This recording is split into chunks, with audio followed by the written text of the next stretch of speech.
Alright, welcome to the channel everybody. Appreciate you guys coming and checking it out. Hope you like what you see. And to all the new subscribers, thank you so much. I really appreciate the support. I really hope you're enjoying the way I do these videos and how I show you using Google Earth these exact locations of these incidents. Now, when I first started researching the Bigfoot stories, I also wanted to find out where these occurred, like the exact locations with these satellite images. So you know what? I thought to myself, if I'm thinking that, there's got to be other people that would like to see these locations themselves, especially seeing them why the story is being read. That's why I'm doing this on my channel, and it seems like you guys are liking it. So that's really cool to me because I like it also. What we're going to do today is we're going to talk about the Ruby Creek incident that happened in 1940s in Ruby Creek, British Columbia, Canada.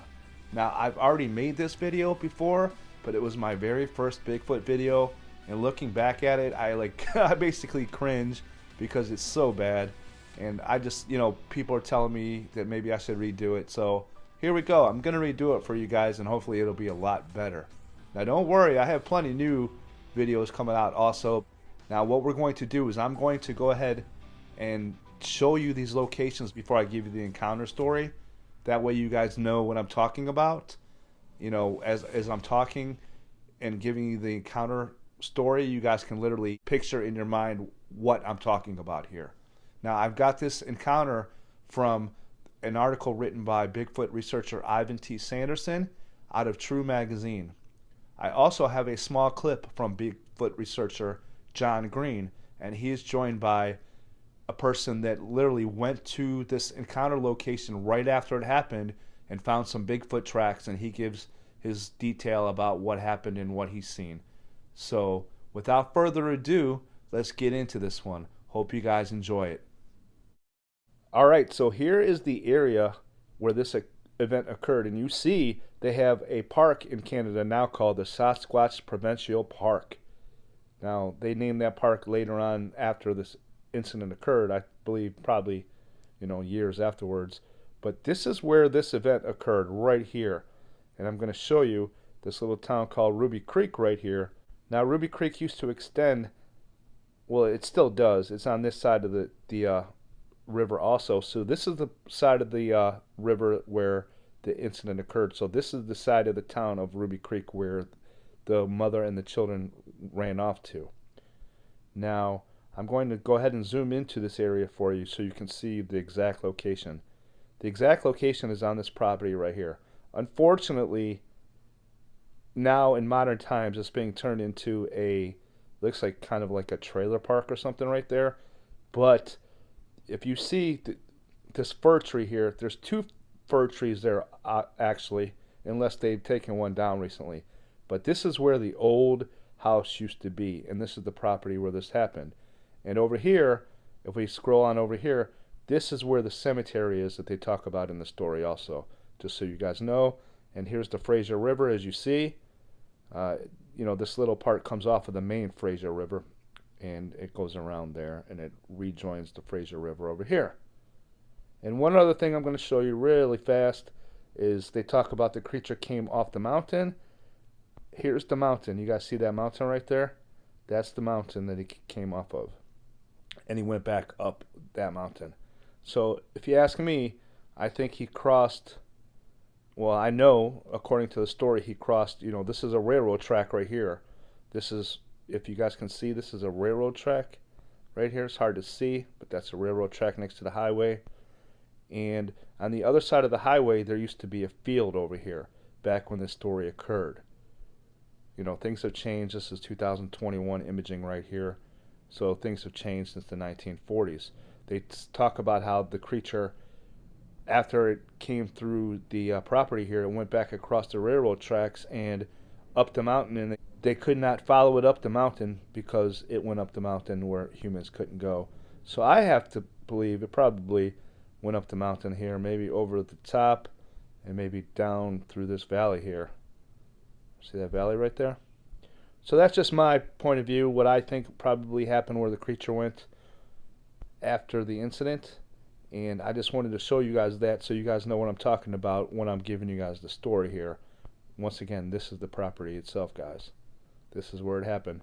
Remember this big fir tree right here. There was two of them. I don't know if there's two of them still now or not, but that's where the cabin slash house used to be, and there was a potato patch on this side of the house, between the house and the river. So once again, things have changed since the 1940s. It doesn't exactly look the same as it used to, but that is the exact location of this occurrence. Now, without further ado, let's go ahead and get into this episode. Hope you guys are enjoying it. If you do, make sure you hit that like button. If you're new, make sure you hit that subscribe button. What are you waiting for? All right, let's get to it. Stories about the Sasquatch have been appearing in print from time to time since the 1960s, and I have clippings in my file from almost every year since the 1920s. But the modern history of the Sasquatch really dates from September 1941, when one of these creatures paid a visit in broad daylight to an Indian family named Chapman. While the Amerindian stories have usually been dismissed as legend or laughed off because Indians are not supposed to be reliable, this experience was accompanied by too much physical evidence to be ignored. The Chapman family consists of George and Jeannie Chapman and children numbering at my visit 4. Mr. Chapman worked on the railroad and was living at the time in a small place called Ruby Creek, 30 miles up the Fraser River from Agassiz, British Columbia, in Canada's Great Western Province. It was about 3 o'clock in the afternoon on a sunny, cloudless day when Jeannie Chapman's eldest son, then aged 9, came running to the house saying that there was a cow coming down out of the woods at the foot of the nearby mountain. The other kids, a boy aged 7 and a little girl of 5, were still playing in a field behind the house bordering on the railroad track. Miss Chapman went out to look since the boy seemed oddly disturbed, and they saw what at first she thought was a very big bear moving about among the bushes bordering the field beyond the railroad tracks. She called the 2 children, who came running immediately. Then the creature moved onto the tracks, and she saw to her horror that it was a gigantic man covered with hair, not fur. The hair seemed to be about 4 inches long all over, and a pale yellow-brown color. To pin down this color, Miss Chapman pointed out to me a sheet of lightly varnished plywood in the room where we were sitting. This was a brown ochre color. This creature advanced directly towards the house, and Miss Chapman had, as she put it, much too much time to look at it, because she stood her ground outside while the eldest boy, on her instructions, got a blanket from the house and rounded up the other children. The kids were in a near panic, she told us, and it took 2 or 3 minutes to get the blanket, during which time the creature had reached the near corner of the field, only about 100 feet away from her. Miss Chapman then spread the blanket and, holding it aloft so that the kids could not see the creature or it see them, she backed off at the double to the old field and down onto the river out of sight, and then ran with the kids downstream to the village.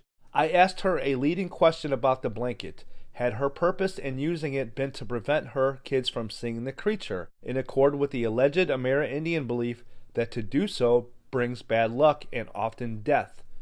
Her reply was both prompt and surprising. She said that although she had heard white men tell of that belief, she had not heard it from her parents or any other of her people, whose advice regarding the so-called Sasquatch had been simply not to go further than certain points up certain valleys, to run if she saw one, and not to struggle if one caught her, as it might squeeze her to death by mistake. No, she said, I used the blanket because I thought it was after one of the kids, so might go into the house to look for them instead of following me. This seems to have been sound logic, as the creature did go into the house and also rummaged through an old outhouse pretty thoroughly, hauling from it a 55-gallon barrel of salt fish, breaking this open and scattering its contents about outside. The irony of it is that all those 3 children did die within 3 years, the 2 boys by drowning and the little girl on a sickbed. And just after I interviewed the Chapmans, they also were drowned in the Fraser River when a rowboat capsized. Wow. That's crazy. Miss Chapman told me that the creature was about 7.5 feet tall. She could estimate its height by the various fence and line posts standing about the field. It had a rather small head and a very short, thick neck. In fact, really no neck at all, a point that was emphasized by William Rowe and by others who claimed to have seen one of these creatures. Its body was entirely human in shape, except that it was immensely thick throughout its chest and its arms were exceptionally long. She did not see the feet, which were in the grass. Its shoulders were very wide and it had no breast, from which Miss Chapman assumed it was a male, though she also did not see any male genitalia due to the long hair covering its groin. She was most definite on one point. The naked parts of his face and his hands were much darker than his hair, and appeared to be almost black. George Chapman returned home from his work on the railroad that day shortly before 6 o'clock in the evening, and by a route that had bypassed the village, so that he saw no one to tell him what had happened. When he reached his house, he immediately saw the woodshed door battered in and spotted enormous humanoid footprints all over the place. Greatly alarmed, for he, like all of his people, had heard since childhood about the big wild men of the mountains, though he did not hear the word Sasquatch till after this incident. He called for his family and then dashed through the house. Then he spotted the foot tracks of his wife and kids going off towards the river.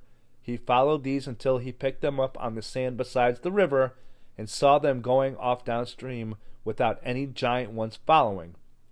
Somewhat relieved, he was retracing his steps when he stumbled across the giant's foot tracks on the riverbank further upstream. These had come down out of the potato patch, which lay between the house and the river, had milled about by the river, and then gone back through the old field towards the foot of the mountains, where they disappeared in the heavy growth. Returning to the house, relieved to know that the tracks of all four of his family had gone off downstream to the village, George Chapman went to examine the woodshed. In our interview after 18 years, he still expressed voluble astonishment that any living thing, even a 7-foot 6-inch man with a barrel chest, could lift a 55-gallon tub of fish and break it open without using a tool. He confirmed the creature's height after finding a number of long brown hairs stuck in the slabwood lintel of the doorway above the level of his head. George Chapman then went off to the village to look for his family and found them safe of calm collapse. He gathered them up and invited his father-in-law and 2 others to return with him for protection of his family when he was away at work. The foot tracks returned every night for a week, and on 2 occasions the dogs of the Chapmans had taken with them set up the most awful racket at exactly 2 o'clock in the morning. The Sasquatch did not, however, molest them or apparently touch either the house or the woodshed, but the whole business was too unnerving, and the family finally moved out. They never went back. After a long chat about this and other matters, Miss Chapman suddenly told us something very significant just as we were leaving. She said, "It made an awfully funny noise. I asked her if she could imitate this noise for me, but it was her husband who did so, saying that he had heard it at night twice during the week after the first incident. He then proceeded to utter exactly the same strange, gurgling whistling that the men in California who said they had heard a Bigfoot call had given us. This is a sound I cannot reproduce in print, but I can assure you that it's unlike anything I have ever heard given by a man or beast anywhere in the world. To me, this information is of the greatest significance, that an Amerindian couple in British Columbia should give out with exactly the same strange sound in connection with the Sasquatch that 2 highly educated white men did over 600 miles south in connection with California's Bigfoot is incredible. If this is all hoax or publicity stunt or mass hallucination, as some people have claimed, how does it happen that this noise, which defies description, always sounds the same no matter who has tried to reproduce it for me?" These were probably the last words on the Sasquatch that the Chapmans uttered, and I absolutely refuse to listen to anybody who might say they were lying. Admittedly, honest men are such a rarity as possibly to be non-existent, but I have met a few who could qualify, and I put the Chapmans near the head of the list. When I first came here in about 1957, it was still pretty well open. But all this has grown up since then. Now, what happened at that time was that Mrs. George Chapman, who lived in a house down by the river behind me here, she was in the house and her children were outside. One of them came in and told her that there was a cow coming out of the woods.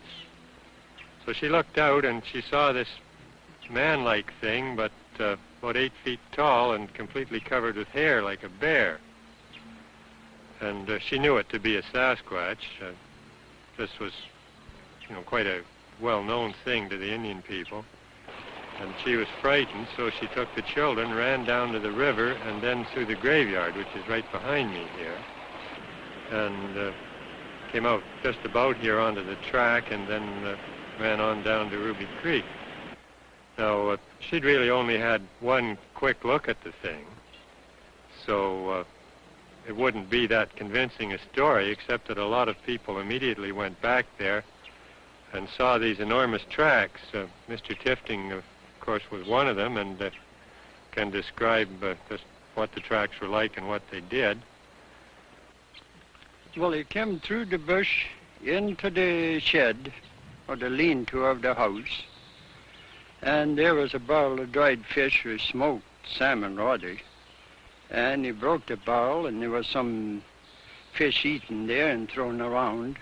And then he went down the river bank and apparently took a drink and then come back up on the other side of the house, through the garden patch and up to CPR fence and stepped with 1 foot on that side of the fence and 1 foot on this side of the fence.